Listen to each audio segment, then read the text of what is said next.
To define simply, emotional eating is consuming food, not out of hunger, but to gain some form of short-term relief. For some people, gorging on a big box of chips or chocolates provides relief each time they feel frustrated, lonely, bored, anxious, depressed, stressed, or angry.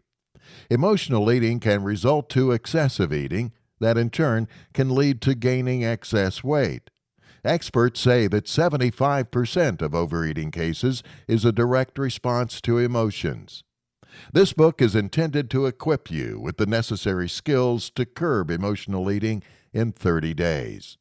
You will learn healthier alternatives that can help you deal with the negative feelings that trigger your cravings for unhealthy food whenever you are emotionally distressed. There is indeed hope for emotional eaters. Emotional eating symptoms. There are specific symptoms that can indicate that you are an emotional eater. These include sudden hunger. It usually takes time for physical hunger to develop. Emotional eating, on the other hand, attacks suddenly and quickly. Specific food cravings. Craving for food, particularly of the unhealthy variety, is usually a telltale sign of emotional eating. People suffering from the condition feel the urge to satisfy an emotional hunger. They get a rush out of satiating this hunger. Urgent hunger. Unless you haven't eaten for some time, your physical hunger can wait. Emotional hunger cannot.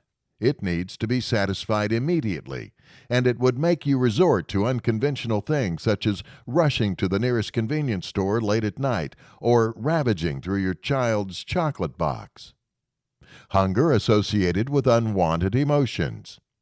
If hunger is caused by an unpleasant event that results to an upsetting feeling, then it is clearly hunger of an emotional nature.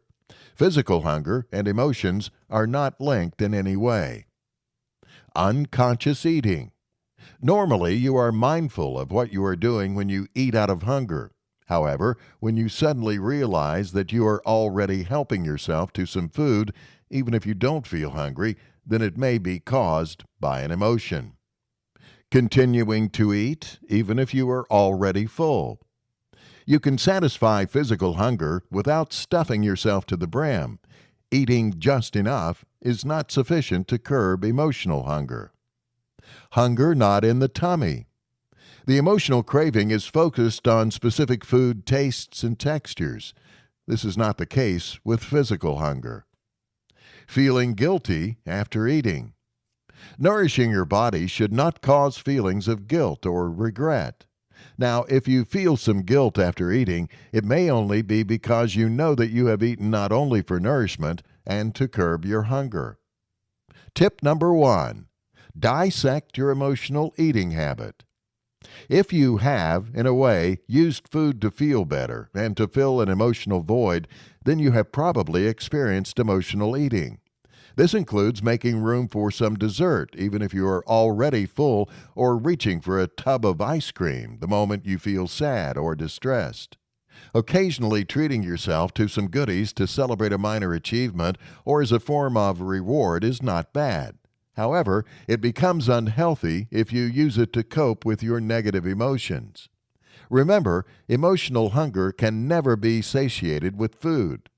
Eating may provide temporary relief, but the feelings that cause the bad eating habit are not eliminated.